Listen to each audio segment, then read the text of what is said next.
Future State Catwoman, issue 1, Ram V writing with Otto Schmidt on the art. Nice to see Otto Schmidt in another book again. We've been a big fan of his ever since the Green Arrow days back at the start of Rebirth. Not really surprising given that it's Ram V who's been doing a great job on Catwoman, that this is a fantastic issue.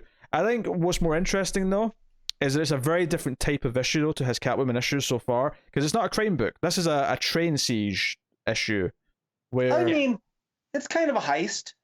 It's a heist, but that's different. It's a heist, but it's very different from the mob crime stuff. I'd say it's very different. This is more, a heist where the magistrate are moving some high priority prisoners, and obviously at the end of the issue it reveals that the big one that she's trying to get to is Bruce Wayne. Like, he's alive and they've got him, and he's on this train. But Selina's got her strays helping. She's going to get on this train. There's a lot of big ridiculous action stuff where she's riding like her... It looks like a bike she stole from Bruce, to be honest, like some fancy futuristic bat bike. Yep. And she does this insane, ride off a bridge onto the top of the train. It's very... It's got like a thing that pops out like wings and lets her glide a little bit. Yeah, and she's got magnets in her hands and feet, so she's... Because over the comms, they're like, hey, you've got like 9 minutes until the magnetism wears off, and you're just going to get thrown from the train because it's like a bullet train. It's going super fast. Yeah, it's like you got to get inside in it's like 12 minutes from when she lands. And all this is just really good art. It's really fun to read through. Flows really well.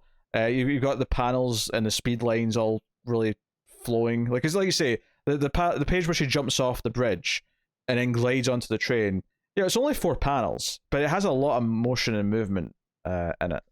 Yeah, and this is something I've come to really appreciate about Ram V. And I know this is praising the art here specifically, but Ram V, as I've noticed in his books, has a lot of respect for knowing when to shut up and let the art do its thing. Oh yeah. Like on this page you're talking about, there are 2 word balloons, and that's it. The rest of the page is just the art, and it would be easy to stuff narration boxes on that because there's so much quote unquote empty space around where the bike is in midair. Like, you could just stick narration boxes on the background of the city, but he doesn't. And it's worth mentioning, we don't start from Catwoman's perspective. We actually start, the framing device for this book is that the magistrate, like captain or whoever he is he's basically been told to accept this inspection from this high-ranking official and it's this woman in blonde hair who's there to sort of see that everything's running smoothly. And he's essentially giving her the tour of the trains. This is our protocols. This is what we do. Everything's going to be fine. And, the first time we see Catwoman, she's just doing some sort of like sign language for her, like, her team. Presumably a cat symbol that she's making with her hand. I was hard not to think of the Too Sweet symbol, to be honest, Matt, when I saw her do it. It's very much too sweet. Yeah. But, it sort of presents it where we're kind of waiting for her to come in, so it does it in this sort of exciting way. We're like, oh, what's she up to? She's like, they're doing something with this train, we just don't know yet. And then we get all the action stuff. But the big twist again at the end, not only is it the Bruce Wayne is the big prisoner that they're trying to get to, is that this woman in blonde hair actually kills the guy who's running the train and then takes off her wig.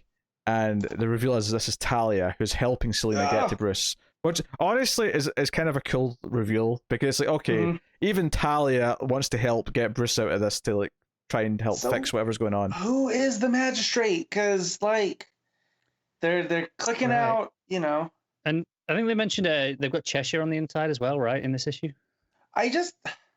Did they mean Cheshire? I thought that was just a code because it seemed like they were all different. Their codes were all different cat names. It could be. It could well be, but I was like, because also the mask that person was wearing looked like Cheshire Cat. Yeah, it's very possible. But I was like, maybe it's because that is a character who can play on both sides, depending on the story. So definitely. But no, I know you guys have been on the Catwoman, Ram V Catwoman thing, and so I read this one. We've been on the Ram V Catwoman train, Matt. Say it properly. Yeah, I didn't want to. That's why I stopped myself and went to switch. But you guys have been all over it, and so I was like, well, I'll read this. It's got Otto Schmidt art. Why not? And it was like really good. Like, I was completely surprised. And then we got the Talia reveal, and it was like a train robbery in the Old West, kind of. Even before that, I was really excited to see Onomatopoeia because does not get used very often. That's a good point. Real and villain. Onomatopoeia ends up working with Catwoman, helping fight. Basically, it's just like, look, you help us get off this train, you fight through, I'll let you go free. I won't say anything. Yeah. Get a one-time pass. And greatest of colouring here, because like outside it's snowing, so there's a lot of blues and whites outside. Inside it's more muted reds, but once the fighting starts and you get the idea that alarms are going off, so all the red lights come on. You get all this harsh red light inside the train.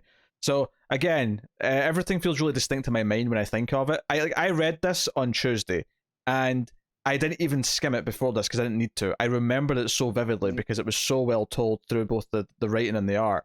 Matt, you have to catch up on Catwoman and read.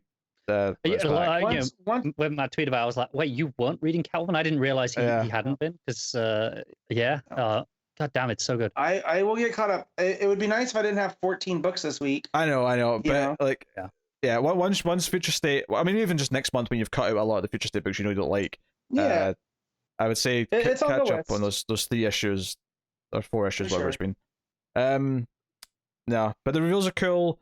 It actually feels really important to the overall Future State Bat stuff because it is about finding Bruce Wayne. Because, I mean, I assume this is set after Dark Detective? I'm guessing because Bruce is in custody. Custody. So I'm guessing that. But who knows at this point? Like, I know there's that. Connor always brings up the timeline. But they group everything just in the year, and within that year, it's all just alphabetical. So there's no no direct placement, so it's harder to say. I think this issue was kind of a masterclass, and I've said this a few times about Ram V recently with Catwoman issues, but I think this is a masterclass because it introduces... I mean, it turns out one of them is Talia, but at least from the face value, she was a new character. We have these 2 characters sort of like framing everything on the train. We have Catwoman doing the heist, her teaming up with a villain to like fight through the train, people helping her on the outside, all this great action stuff. The entire issue is framed with the idea of this train section, and then presumably the next issue is going to feel very separate because of that. But then the twist at the end, like, and then the coloring breaking it, like everything about this was almost a perfect issue.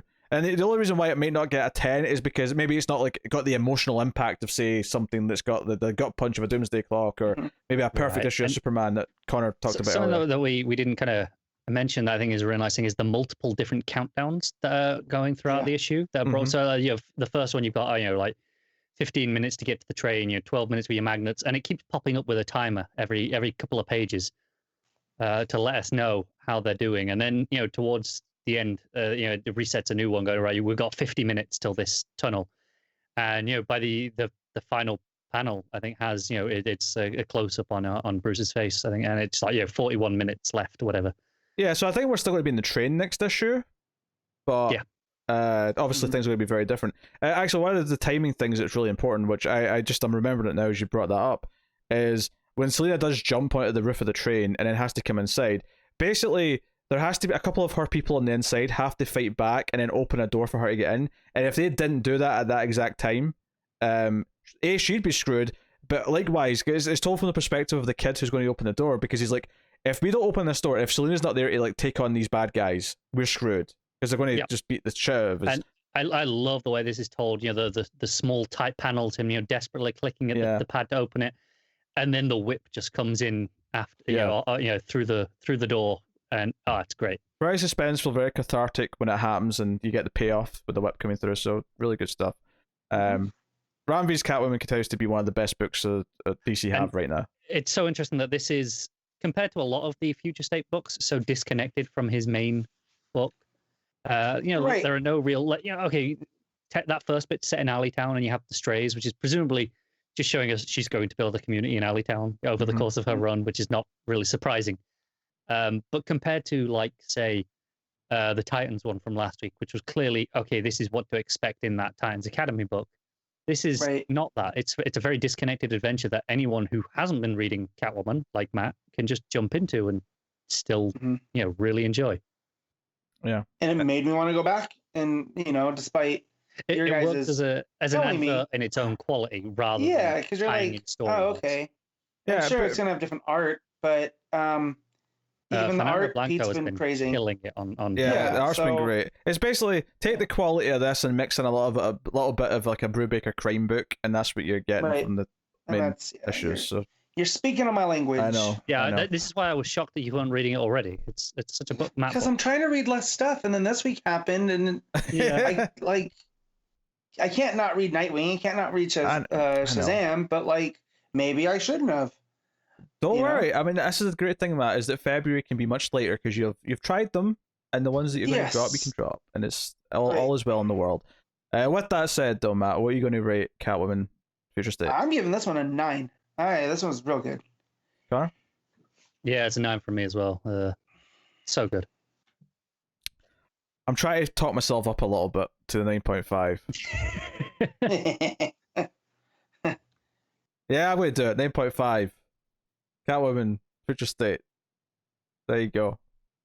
Because there was so much negativity about the backups in those first couple of books that I want to let when the positivity feels like it's there, I want to let it flow, baby. Let it flow for everyone to enjoy. It's really interesting how when we get to the end and do rankings, this is kind of probably going to be higher than the Superman book, even though that main Superman story I think is better than this. Yeah, but that's because of the backups.